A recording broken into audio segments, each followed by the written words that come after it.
is partly taste too. So that's a Yeah, unique I gotta sort find of. somebody with a similar taste. Yeah. Because if you were to I'm give me sure books, I'm they just like, oh exist my and they're gosh, out there. like so many English people, so Totally. much words. What is happening? No more Tudor historical Jeez, dramas, oh my please. word. God, I can hear the harpsichord in this book. Stop. That's not everything I read. Molly.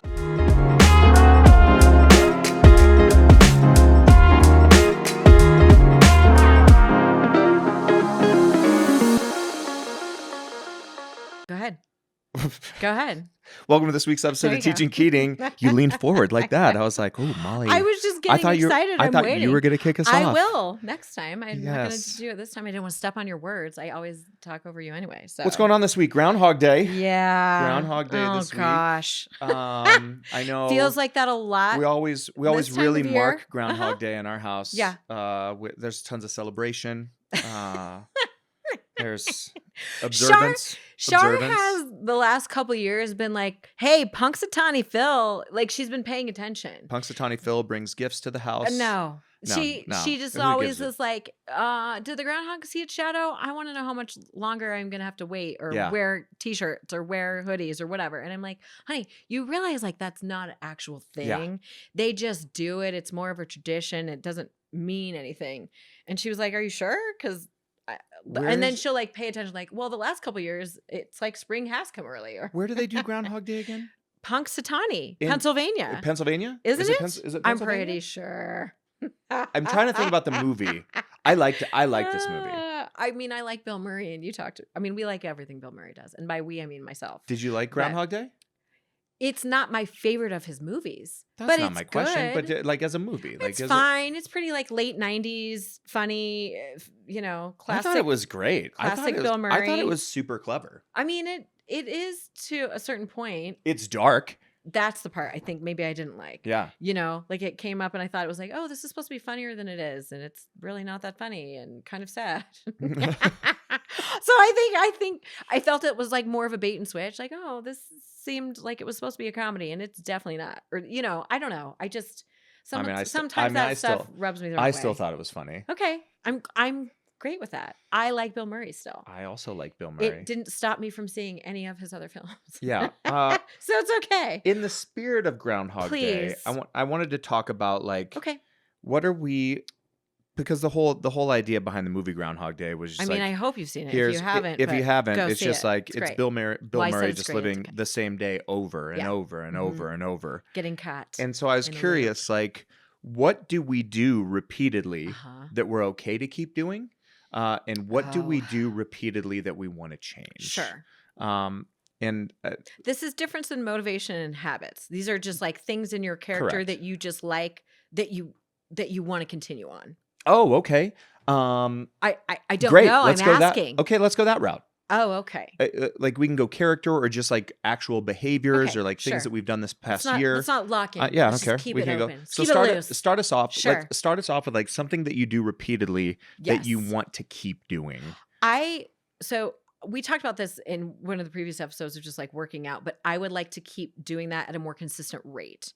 I just am so much better as a human being. I'm way nicer. I'm not nice, but I'm way kinder to everyone. Sure. I'm more productive usually throughout the day. I sleep better. There's just so many positives that there's no reason for me to not continue on the trajectory that I am and actually maybe ramp it up a day. What keeps you from doing that? Scheduling and just like, not even lack of discipline. It's really like logistical scheduling from week to week. Like if the kids have a snow day, I'll just be thrown off because I'm pretty locked into my schedule about like when I go and if I have to, be flexible about when to drive them or what to do. And you're on the road. I'm always pivoting, and I have a hard time. And I don't know if you have a hard time. Like after like noon, I can't work out. Not that I can't. I usually just don't. I'm into my day. Yeah. And we've talked about this before. Like I have too much shit to get done. I'm better in the morning. Brain. Otherwise, I don't sleep at night. I think most people are better in the morning. Yeah. For whatever reason, I'm sure there's physiology behind it. Somebody tell me. I'm better at everything in the morning. Yeah. I just am more functional. I learned this in college. Like I used to get up and study. Like I wouldn't stay up late and cram for a test. Like I would get up early and study because I knew I was just better in the morning. You're better in the morning. Yeah. You just don't have it at night. Some people can do it, pull all-nighters, do all the things. No. I'm not one of those people. No. That being said, I really like the sort of the pattern and the commitment and sort of the goals I've set for for this year in keeping with all of that. And I'm just a better human being all around. So I just need to keep up with it and probably add a day. Yeah. Right. What about you? I'm going to start with a parent one. Oh, okay, good. Because I did a parent one too. Okay. And then I'm going to go with a professional one after that. Great. So my parent one, and we did it this year, like, and I want to repeat it. Like taking the kids to like individual events. Oh yes. So like this year, Charlotte and I went to a concert. Yeah. Just she and I. Yeah, it was really just special. she and I. Yeah, she loved it. And she wore her cowboy boots and her really hat, and she looked really Spoiler cute. alert, is like a country artist. Like we did the whole thing. Like I took her out for dinner beforehand. Yeah, nice. Like spoiler alert, we split an appetizer and then we split 3 desserts. That was dinner. It was awesome. Classic. Yeah. Yeah, good. And then we went to the concert. And I'm fun at a show. You are. Like that's not a question. You are. No, you are, no, it's not a question. I know. I just said it like a question, but I just wanted to. It's one of the reasons why we like going so much. Like, we do. You are also super fun at a show, and we so like we go live and everything. we sing and we dance, and I don't care who's watching. Like I'm here to have a good time. Right. And Charlotte and I went to this show and we sang and we danced so much so that these 2 girls who were in their 20s in front of us, like they were doing the same thing. Like they were just a couple of besties. They were there and they came up to us after the show as we were leaving. They were like, "Hey, we took this video of you and your daughter. Like, I think you might love it." And they sent it to us. And Charlotte and I just like, it was awesome. Yeah. Right.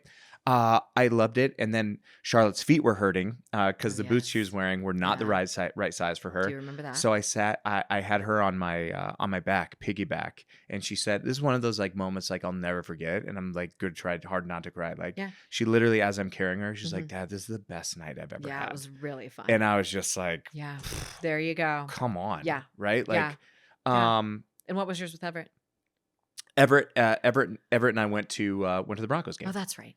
Yeah. I remember now. Yeah. With me, him, my dad. Yes. Right. And the 3 of us went to the Broncos game, and it was just like, that was awesome. Great time. And so like next year, like I want to take Everett to a concert. Like I want to just doing take things Char with to them a show, just like doing things really with them important. individually that just gives sort of like, hey, this is just you and me. I like it. It's important to date your kids. I think just for their own benefit and as well as yours. I think it just really solidifies a lot of those things, because you're just in the muck of the day to day, and so are they. Like family life gets busy and it's hard, and there's a lot going on, and so I think it's important not only for them to remember, but also for you of like, oh, they're really fun and they're emerging human beings and they're doing all these different things. I would also like to be in on that, but I know you like a one-on-one with the children. So I'm not trying to elbow my way. No, but we do great stuff as a family. Well, we do great stuff as a family. I think it just is a good reminder for me. Just like, even it doesn't have to be as sort of expansive as yours or whatever. It doesn't. Well, I got it from a buddy of mine, Tom, who like he takes his kids on specific trips. That's great. Right? Yeah. Where like they go on a 2 or 3 day trip, and he'll like take his son to Disney World, or he'll take his daughter. Fun. And I'm like, that's great. But like for a person like me who travels as much, like I don't want to be away. Well, and we like to we just like each other. And we live in a cool city where there's lots of stuff to do. Yeah, we do. We're in a good city. All right. What else? Things that you do repeatedly that you want to repeat? Things that I do that I like that I want to repeat. Well, mine was a negative one. So can I just go into the ones that I don't want to do? Whatever. And then I'll end on a positive because that would be better. You can go whatever way you want. I'm just looking at what my next one is. So mine is also a parenting that I want to stop doing, which is just asking the kids repeatedly to do the same things. Okay. I feel like, talk about Groundhog Day. All I do is like a voice of on Pete and repeat constantly all the time. And I think, there's a myriad of reasons. You're on the road. I'm consistently the one at home telling them, handle your business, or doing handling all the logistics, doing whatever needs to be done. And they just get tired of hearing my voice. I don't blame them. I also get tired of hearing my voice.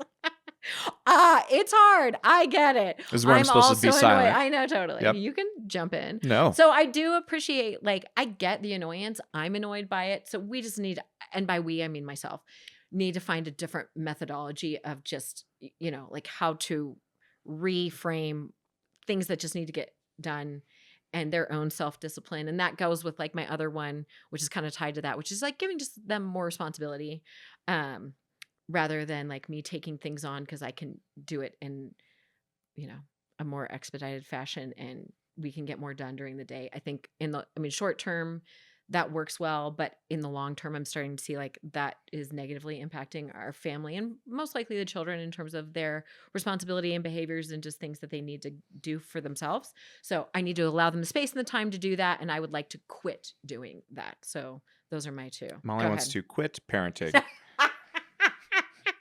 You heard it here. Never, she's done, folks. Never. She's done. Never. You know what's funny? I actually think, well, and I heard this before when our children were little, but somebody told me, you know, like they actually need you more in adolescence. They don't talk to you as much, they just need you. They don't want you, but they need you more. They don't want you.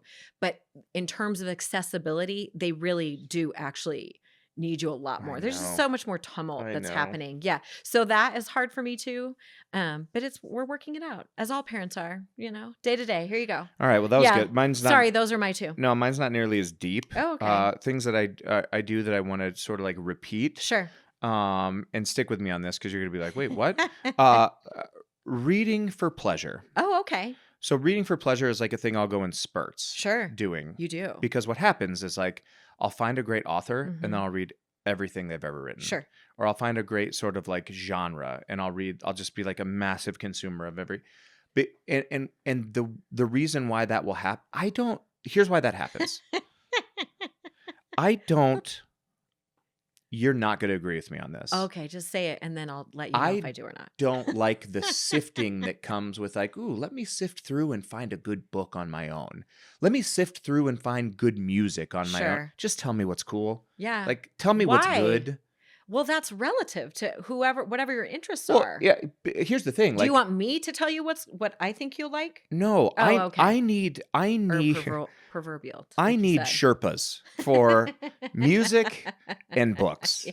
I do. God gave you one. She's sitting next to you. You're a great one for music, sort of, because you also like different music than Very I like. Much so. Yes. I have a unique, So our like, taste is not the same. Like when I lived in Bermuda and I lived with Mark. Like Mark was an awesome book Sherpa. Yes. He was he's an English teacher. Yeah, he was an English teacher. Great. And the books he liked were very similar to things that I would like. So I found this about men though too. You like traditionally, and this is not always true, right? Like, but traditionally men usually like a lot more nonfiction, not always historical, but you sort of track for that. Like you tend to be, unless it's like a Dan Brown or something. I've never seen you read like a John Grisham. You like, who was the guy that your dad, well, yeah, Tom Clancy. I've read a bunch of his stuff. So like I find that men like a lot, like historical fiction, nonfiction, like. But you read I would say you have suggested more nonfiction to me, and I was like, that's not my jam, man. I do like good nonfiction if I'm gonna read it for something, right? So like I'm just, you know, like I'm reading Anxious Generation right now, which I love, but I don't, you know. That it's not suggested by just so you know, everyone's reading that book right now. I know. It's very hip and culture. Everyone's reading that book I don't right care. now. Everyone should read this book I'm right now. happy for that author. Everyone should read this book. Yeah. Talk about your kids and technology, read Anxious Generation. Anyway, so I don't necessarily take all those recommendations, but I'm glad to hear that from you because I prefer it's more than Reddit. Well, first of all, I love reading Reddit before I go to bed. Like, thank you, Kaylee. Thank you. Right? It's a great platform. Yeah. It like. Is it? It is. I mean, it's not a bad platform. But it's not Wikipedia. But I want to get back to like. Reading for pleasure. I'm just dying to get back to that place where it's just like, I can't wait to go read my book. Yes, and it's nice too. It's funny. Our kids are in that place. Shar was reading the one. I love having a book Christmas. like that. Yeah. I can't remember the last book where I was like, I can't wait to get back into this book. But the reason I'm there is because I don't have a book Sherpa. Right. Sorry. I need. Right. Well, it's not like I'm handing you Malcolm Gladwell's at night. Not that his aren't great. They're good, but it's like. I've read them. Yes. I've read them. And it's, you know, like reading for sleep. You need, like, if you're going to bed or you want to read something really meaty sort of at night, I don't think educational literature or nonfiction literature is maybe the way to go. Just that's my personal preference. I like more fiction just in the evenings. You want to be transported the same way people watch Netflix I have a music Sherpa. Me? It's Mark. It's your brother. Oh, yeah. Sorry. Oh, Mark's the second time I hit Mark's it. I can't Mark's laugh a great so music Sherpa. We listen to really best. like he's the best music Sherpa. And he's a weird brain, so he has all this time and he literally goes down a very eclectic taste for the rabbit music. So like we'll go down the hip hop rabbit hole. Like we'll go down like it doesn't matter. What did he tell us about the kids that I shared over and over? Oh, Kids Trap. Remember this? Oh my God, yeah. I mean, I liked it. Yes. The kids. I mean, there's a guy. He does a bunch of albums. You can find him on Spotify. Kids. It's a bunch of like kids trap brush music. Your teeth. Brush your teeth. Brush your teeth. I love my mom. I love my mom. I love my mom. Like that. Obviously, I mean, no, okay. That was no. Look it up. That was a bad rendition. No. Okay, thank you. But the music is great. So he shared that one. We started listening, and the kids loved it. Your trap impression was unreal. Again, not a genre I listen to all the time. Word. Thank you. Nothing like that. Okay. Okay. But yeah, I want to get back. Good. I want to start repeating that again. But you have a music Sherpa. I need a book Sherpa. If you're a book Sherpa out there, and you like, but it really is partly taste too. So that's a unique. Yeah, I gotta find somebody with a similar taste. Because if you were to give me books, I'm just like, oh my gosh, like so many English people, so many words. What is happening? No more Tudor historical dramas. Oh my please. word!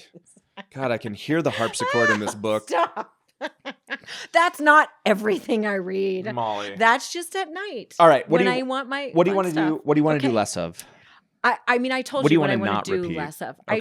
I told you those two. Okay. Right. What I would like to. I told you the two that were kind of connected together. The two that I want to do less of in terms of naggy and or. So the one I want to do is give the children more responsibility. Okay. That was tied to the nagging. So are you done? Yes. Okay, great. Thanks for asking. Were you listening? I just thought you had more. I thought we were doing 2 for each. Okay, well, do yours, and then I'm sure I can think of someone as we. No, I'm sure you will. As we go. I want to care less.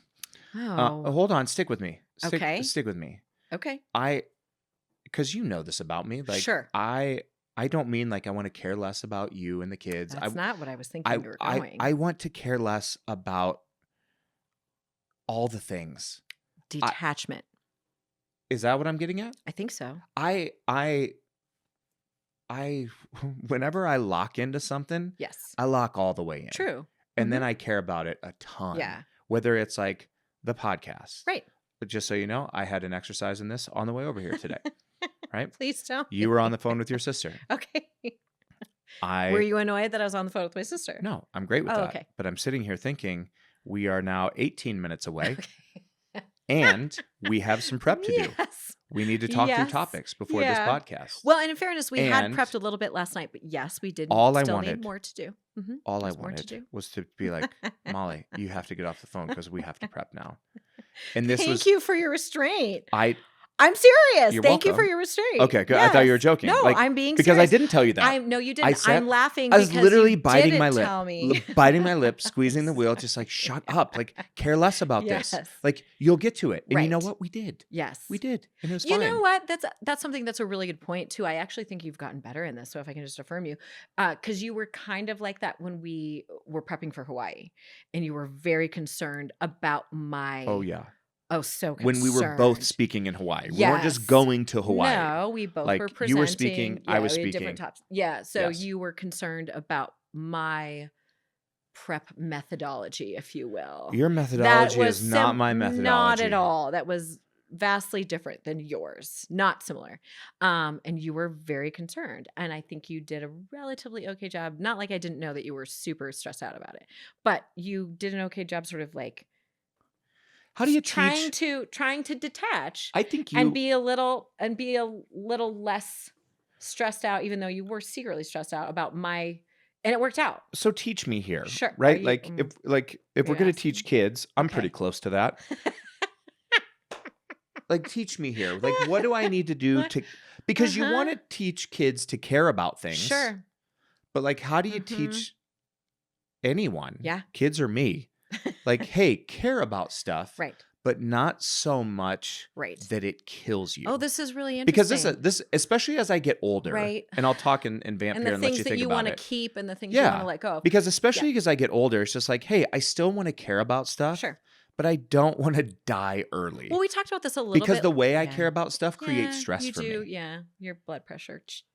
Yeah, I would just say, and this is tricky because this is unique to every single person. It's a tightrope, right? Like it's always, you have to live in the tension of like, you have to care about it enough to try and to be motivated and to want to do it. And, if you fail it at one time, not quit immediately or whatever, but not so much that you're so invested in the result that you make yourself insane trying to get to that result. So I'm like this with parenting. We both are. It's actually something that we talked about, this is not this podcast, but that we really reflected on. I think that we both kind of want to, there's a handful of things that we need to let go of. End result for our kids. I know. Yeah. It's like, really hard. I'm worried it's going to kill me. I think it will impact them more than it will kill you. That is, you just cost me a year. Sorry. Right. I mean, we did talk about it last time, but I also want to say out loud, like, to your point, you just made it for me. We have to care about the process, whatever it is. It's more important, the process, and we have to be less invested in the outcome because the process, the way in which you go about things have to be enough. I don't know. It's tension. It's I know, but I understand. It's hard because I'm like this with everything. I know. I was like this as a teacher. I cared about every lesson. I know. Every lesson. I was like, I gotta crush But if you care about everything, if everything is important, then nothing's important. And you have to delineate here's the hard truth. Like, part of that made me a really good teacher. Sure, but that was before you had children and family life and also all true. these other things. So now there is a hierarchy. Also true. Whether you want it or not. That's so you fair. just don't have the bandwidth. Good work. I'm not trying to be right. I'm just saying to you, life. And yet you are so frequently. I'm just saying life has changed, right? Yeah, you've grown up. That's fair. You've matured. It's not the same. You can't compare it. All of that, you have to be able to make things that are of the utmost importance, prioritize those, and then just like, again, detach from the things that like are of lesser importance. Right? It can't all be equal. I know. Because it's not all equal. Yeah. It's just not. And if everything's important, then but nothing it all is. finds its way equal. I know, in your brain. Yeah. It's okay. Well, I think you've been a good job. You did. You're relatively detached. So well done. Okay. Give me your last one. Last one. Yeah. And then I'm gonna end. I'll add on to my positive. But go ahead. Okay, great. My second positive. I need to do a better job of telling not just my own kids, but the kids that I work with that I'm proud of them. Oh yeah. When I am. Okay. It was interesting. I had this realization. I didn't talk about this on the podcast last time, did I? No, I don't know. Where I talked about. I don't know. So I've got this kid that I try to remember. I've got this kid that I coach. He's just like, I'll let you know. Like, he's an awesome kid. Yeah. Right. Like not just an awesome football player, just an awesome kid. Right. Like, and his dad called me, which, like anyone who coaches or teaches knows that like, a phone call from a parent, like that's typically not going to be a good thing. And so, but he like this kid's dad could not have been cooler. He was just like, hey, just wanted to talk about Jack. Like, like it really loves playing for you, but he's worried that somehow like you don't believe in him and I was just like, God damn it. Cause it's the exact opposite of how I felt about him. Sure. He's a great kid, great player. And I nothing but believed in him. But because that's the case, like I was like him the way I am with our own son. Like it's just constant coaching, constant correction, because it's just like, hey man, I see this version of you that you don't see yet. Yeah. And my job is to turn you into this thing that you can't even see. Well, and I think it's really difficult with children, your own or other people's, which is there has to be coaching, not correction, to your point. And I think coaching can also happen positively, not necessarily always negatively. And as old as children, I think we both tend to sort of always focus on the things that like the things we're not doing or the things that we'd like to see corrected, but that's my rather whole point, than the is positive. Like my corrections needed to come with coaching, and part of that real coaching is just like, hey man, like I'm really proud of you. Great. Like I told this kid's dad, I was just like, hey, like usually like these parent phone calls are just like smile and nod kind of things sometimes. Like sorry, truth be told, like. Because it's usually about playing time for my kid. Yes. Okay, smile and nod. But I was going to say you don't usually take those calls. But I told him, I was just like, hey, this is super valuable for me. Great. And helps me grow just like as a person. How was it with the kid? Can I just ask? It was great. Okay. I got to pull was him it aside, received well? And I was just like, hey man, like there's a deficit that I have as a person and as a coach. And that deficit is like, hey, I think you're a great player. I think you're a great kid, and I do a terrible job of telling you those things. Right. I just have those thoughts, and I do not express them to you. It's just like, well, of course Jack knows this because like I'm coaching him all the time. Yeah. So that tells him, like, I think you're a great player and I think you're a great kid because I'm investing the time in you. Right. I would say that's a great rule of thumb for most people. You think that you are telling people things that they already know, but for a lot of us, I don't think we actually do know. No. Or that might be surprising to hear that. And it doesn't mean you're blowing smoke or constantly affirming people. That's not what I'm saying. But when you see something that's authentically good, it's okay to call that out and say that to that person in the moment. I think it's a really important skill. It's a thing I got to get better at. And it's a tricky skill. You have to practice it. And it's a thing I have to do repeatedly. But one that's important to have. Yeah. And I told, like, it was the message that I sent to Jack at the banquet. I was just like, hey, that's man, like I'll always remember you. Sure. Because you taught me this thing. Oh, that's great. Yeah. Yeah. That's fantastic. Yeah. My last one is just, it's something that we've done over Christmas break that I was really happy with, that I just want to continue on, that I'm really happy with, that we've done great at just like having a lot of authentic family time. Yeah. Not in front of screens, but some in front of screens. You know, I was telling the guys before about Mario Kart. I hadn't played it in 30 years, but it was really fun with the kids, and just like having that time and meeting them at something that they really love, whether I cared about it or not. Yeah.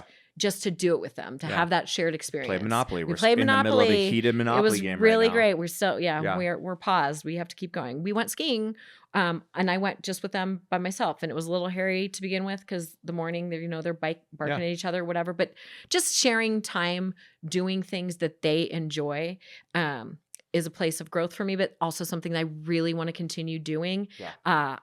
We had such a great time over break, and it's been invaluable to just have that space and time with them outside of school, outside of normal day-to-day life, to just like hang out in a really fun, productive way, but sharing time as family. Yeah. So I want to keep that one going. I want to keep it going. Those little moments benefit for all of us, selfishly for me, but also for all of us. Yeah. I mean, I hope so. Yeah, we'll see. We'll find out. Go watch Groundhog Day. I hope that people aren't doing the same things over and over and go watch hating Groundhog it. Day and ask yourself, like, what am I doing repeatedly over and over that I want to keep? Yeah. And what am I doing repeatedly over and over that I want to change? Yeah. And then take the next step to say, like, okay, how do I do that? Because, admiring a problem is easy. Solving a problem is way more difficult. Well, and we've done SMART goals, I think, before here, but you can do relatively realistic goals and timelines and all the things. SMART goals. Every teacher out there just sorry. Oh, SMART goals. I'm not going into them, but I'm just saying there are realistic steps that you can take to like get some stuff done in 2025. So Can't believe Can't believe you ended with SMART goals. Okay. All right. Let it go. Moving on. Thank you. We will move on. That'll do it for this week's episode of Teaching Keating. I'll tell you what, you can find me coming up. Where am I going to be, Molly? I don't know. I'm going to be everywhere. I never know. Embarrassingly. I know. I'm always like, where are you again tonight? Where are you flying? You do never know. I'm going to be up in Michigan. I'm going to be I'm going to be out in Los Angeles. Wow. Yeah, Glendale. Great. Okay. Yeah, good times. Great. Molly, where can we find you? I mean, you're going to find me hanging with the kids per what I just talked about, like having a little bit more time of doing fun stuff. Yes. Maybe some ice skating in the future, maybe some bowling. You never know. I don't know. Time is kind of tight right now, but really concentrated, fun experiences, just hanging out. All right. We'll see you on next week's episode of Teaching Keating. Be well.